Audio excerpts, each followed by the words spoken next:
Class 10th के प्रश्नावली 1.3 में आपका स्वागत है।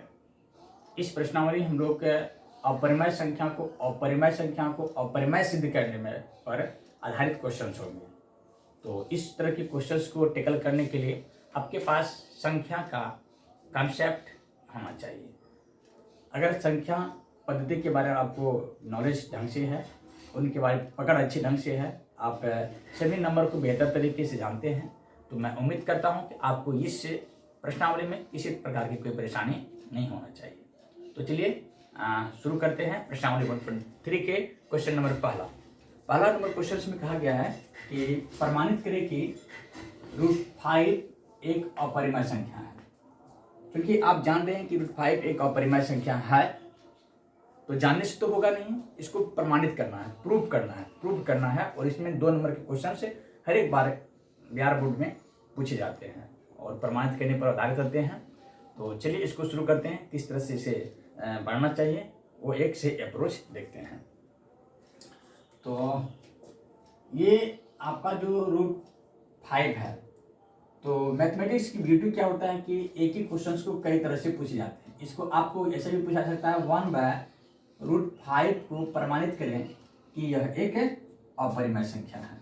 चाहे इस तरह से पूछे या इस तरह से पूछे, हम जो बनाएंगे ना इसको, तो दोनों एक ही क्वेश्चन है, केवल पूछने के तरीके क्या है अलग हैं, ठीक है। लेकिन क्वेश्चन दोनों क्या है, सेम ही क्वेश्चन है, केवल आपको दिख रहे होंगे अलग अलग, लेकिन क्वेश्चन क्या है, सेम ही क्वेश्चन है। इस तरह के अगर क्वेश्चन पूछे जाए आपको, एक ही समझना है, आपको कोई अलग नहीं समझना है, ठीक है।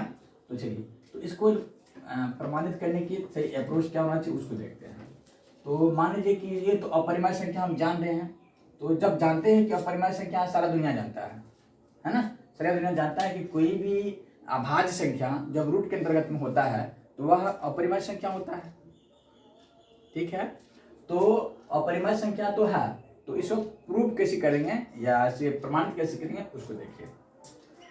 इसको मान लेंगे कि कुछ देर के लिए मान लेंगे यह अपरिमेय संख्या नहीं है, तो लिखेंगे ये हाल लिख लीजिए यहाँ पर, ठीक है, एक नंबर का। तो माना कि √5 एक परिमेय संख्या है। ध्यान दीजिए, हमने क्या माना बच्चों, इसको √5 को क्या मान लिया, परिमेय संख्या मान लिया, क्योंकि ये अपरिमेय है। तथा अपरिमेय सिद्ध करने के लिए तो कुछ देर के लिए मान लेते हैं कि ये अपरिमेय नहीं है, ये परिमेय है। तो परिमेय जो इसको माने हैं, तो परिमेय संख्या का जो फॉर्म होता है वो क्या होता है, p/q होता है। क्या होता है, p/q होता है। आप जानते हैं जहां q डज नॉट इक्वल 0 होता है ना। और यह p/q हम ऐसे नंबर मानेंगे, p/q एक ऐसे नंबर मानेंगे जिसका उभयनिष्ठ गुणनखंड केवल और केवल 1 होगा। कितना होगा, 1 होगा। तो क्या लिखेंगे, दैट मीन्स अर्थात √5 इक्वल p/q, और इनके परिमेय संख्या परिभाषा के अनुसार q डज नॉट इक्वल 0, ठीक है। तो यहां पर लिखेंगे, थोड़ा सा लिख लेंगे क्या कि p और q जो है, p तथा q एक सह अभाज्य संख्या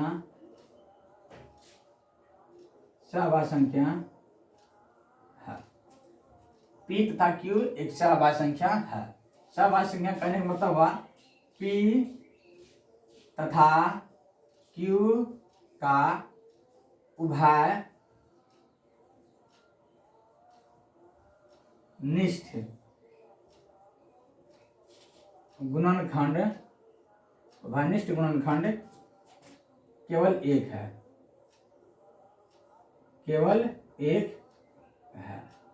ये इसका कहने का मतलब हो गया, ठीक है ना। तो जब इसका गुणनखंड 1 अगर मान लिए हैं, 1 के सिवा कोई नहीं होगा, तो अब आपको प्रूव करना है कि ये ए बी जो है ना, इसके गुणनखंड एक से अधिक है, यही प्रूव करना, बस और कुछ नहीं करना है।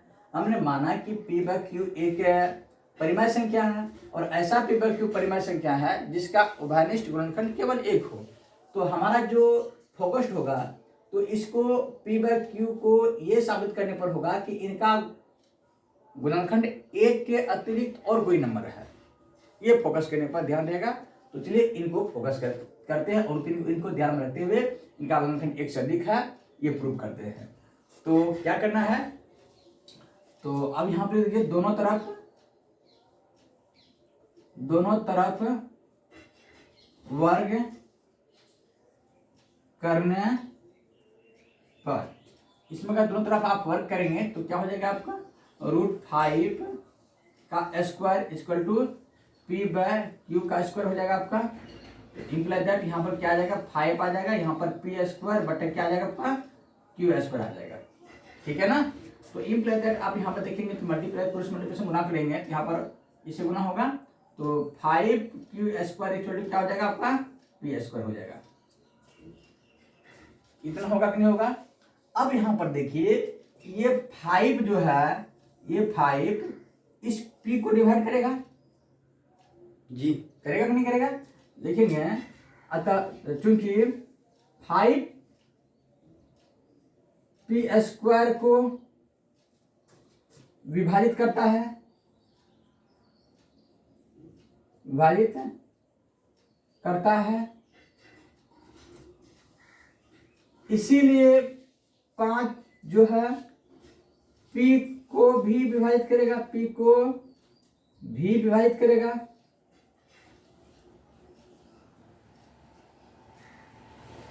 यह अंकगणित का आधारभूत प्रमेय है। जब 5 पी स्क्वायर को डिवाइड करेगा, थोड़ा सा फिल लीजिए यहाँ पर, मान लीजिए कि 5 जो है 25 को विभाजित करता है। मान लीजिए कि यहाँ पर आप लिखा हुआ है 10 स्क्वायर को विभाजित करता है, 10 के स्क्वायर को क्या करता है विभाजित करता है, तो 5 तो 10 को भी विभाजित करेगा ना। 5 यदि 5 के स्क्वायर को विभाजित करता है तो 5 जो है 5 को भी विभाजित करेगा, नहीं करेगा। कोई भी अगर नंबर लेंगे जो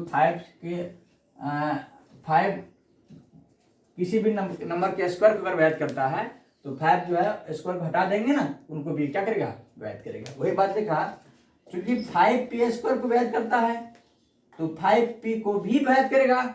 यह अंकगणित का आधारभूत प्रमेय होता है, जो कि आप इससे चैप्टर में पढ़े हैं और पीछे 8 क्लास में 9 क्लास में ये ज़्यादा से ज़्यादा आपको बताया गया है। तो P5 पी स्क्वायर को विभाजित करता है तो P5 को विभाजित करेगा, ठीक है। तो इसको आपको मान लेना क्या है, इसको मान लीजिए समीकरण 1 मान लीजिए, ठीक है ना। चलिए अब करना क्या है कि कुछ देर के लिए मान लीजिए कि अब देखिए P का तो एक उभयनिष्ठ गुणनखंड आपका क्या निकल गया 5 निकल गया। अब हमको ये साबित करना है कि Q का भी उभयनिष्ठ गुणनखंड क्या होगा 5 होगा, ये साबित करना है। तो क्या करें, तो मान लेते हैं कि P इक्वल टू लीजिए, आपको लिख लीजिए आप, माना कि P इक्वल टू 5 Q कितने लेंगे B मान लीजिए 5B मान लीजिए, देखिए अब P इक्वल टू 5B है ना। और आप एक काम और कर सकते हैं, जैसे मान लीजिए कि आप यहाँ पर इसको समीकरण 1 माने हैं, इसको मान लीजिए समीकरण 2 इसको मान लीजिए, थोड़ा सा 2 मान लीजिए यहाँ पर समीकरण, और इसको आप मान लीजिए 1 समीकरण मान लीजिए, ठीक है ना। तो एक समीकरण जो माने हैं यहाँ पर, देखो माना कि P इक्वल टू क्या 5B, तो लिखिए समीकरण 1 में P का मान पुट करने पर, समीकरण 1 में आप अगर P का मान पुट करेंगे, P का मान क्या करेंगे पुट करेंगे, तो आपको क्या प्राप्त होगा ध्यान से देखिए। तो थोड़ा सी जगह की कमी हो गई है, तो यहाँ पर हम क्या करें, यहाँ पर ले आते हैं। तो आप क्या देखेंगे कि 5Q स्क्वायर बराबर क्या हो जाएगा आपका, P के जगह पर आप क्या लिखेंगे, P के जगह पर क्या लिखेंगे आप 5B, तो 5b का स्क्वायर हो जाएगा। तो 5q के स्क्वायर बराबर क्या होगा, 5 का बी स्क्वायर हो जाएगा, 25 बी स्क्वायर हो जाएगा, और तो 25 बी स्क्वायर हो जाएगा यहाँ पर। देखिए 5 से ये 25 कट जाएगा, 5 आ जाएगा यहाँ पर। तो क्यू स्क्वायर बराबर आपका क्या हो गया, 5b स्क्वायर, 5b स्क्वायर। आप इसको ऐसे लिख लीजिए, 5b स्क्वायर बराबर क्यू स्क्वायर। ये समीकरण आप मान लीजिए इसको कितना, आप इसे समीकरण चाहे तो मार्क्स तो नहीं छोड़ दीजिए समीकरण, क्या समीकरण अपने हिसाब से माने हैं, चाहे तो आप भी मान सकते हैं समीकरण। चलिए, तो 5b स्क्वायर इक्वल टू क्या हो गया आपका, क्यू स्क्वायर आ गया। इसका मतलब फिर क्या हुआ, 5q स्क्वायर को विभाजित करता है, इसीलिए 5 जो है q को भी विभाजित करेगा। तो इसका क्या मतलब है, देखिए p का भी गुणनखंड 5 हुआ, और यहां पर देखिए यहाँ q का भी गुणनखंड क्या हुआ, 5 हुआ, और यहाँ पर देखिए p का भी गुणनखंड क्या हो गया आपका, 5 हो गया। इसको आप समीकरण मान लीजिए कितना, 3।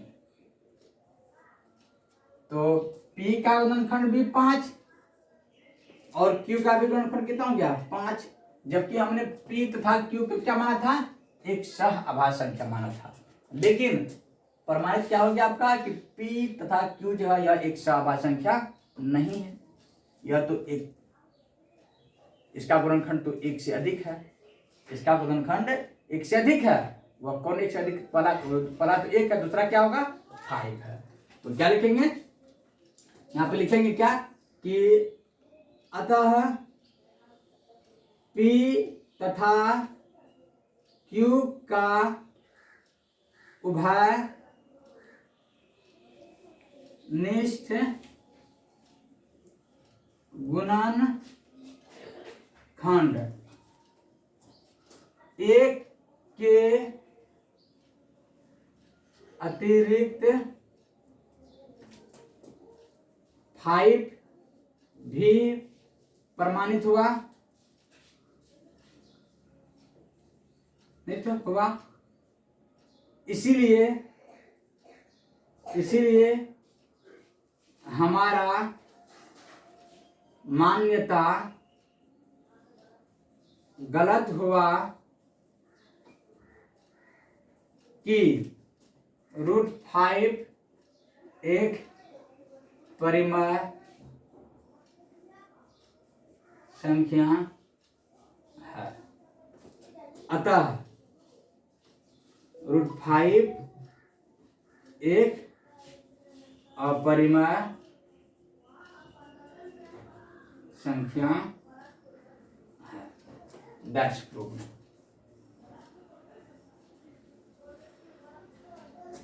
या प्रमाणित किया गया। आई होप आपको समझ में आ गया होगा। इस टाइप के क्वेश्चंस में आपको चाहे √2 दिया हो या 1/√2 दिया हुआ हो, ये क्वेश्चन सेम ही टाइप के क्वेश्चन होते हैं, एक ही टाइप के क्वेश्चन होते हैं। आप यहाँ पर केवल क्या करेंगे, √2 है √5 पर केवल एक क्या करेंगे, √2 दे देंगे, ठीक है ना। और √7 हो तो भी इसी तरह से प्रूव करेंगे। आई होप आपको समझ में आ गया होगा कि अपरिमेय संख्या को किस तरह से प्रमाणित करेंगे कि यह अपरिमेय संख्या है। मैं उम्मीद करता हूं कि आपको समझ में आया होगा।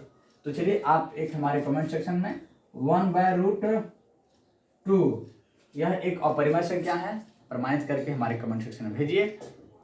चलिए आपको इतना देर देखने के लिए धन्यवाद।